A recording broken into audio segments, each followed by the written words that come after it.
Ceramah anjuran BN Nibong tebal dicemari insiden letupan. Seorang petugas keselamatan cedera di kaki kanan akibat terkena bahan letupan ketika majlis ceramah perdana Anjuran Barisan Nasional BN yang berlangsung di pekarangan bilik gerakan BN Nibong tebal di sini malam ini. Timbalan Ketua Polis Negeri, Datuk Abdul Rahman Jaafar berkata, mangsa berusia 30-an itu dikejarkan ke Hospital Sungai Bakap untuk rawatan lanjut dan keadaannya dilaporkan stabil. Beliau berkata, polis sedang menyiasat punca sebenar kejadian yang berlaku pada jam 10.15 malam itu dan tidak menolak kemungkinan ia perbuatan khianat. Kalau dia nak sabotaj, saya kata kemungkinan itu adalah.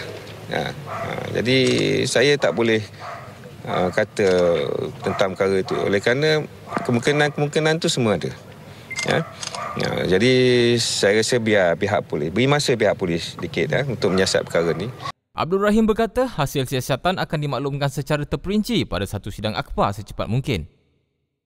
Ikuti laporan khas PRU13 di www.imrnetwork.my/tv. Sekian, Berita AMR.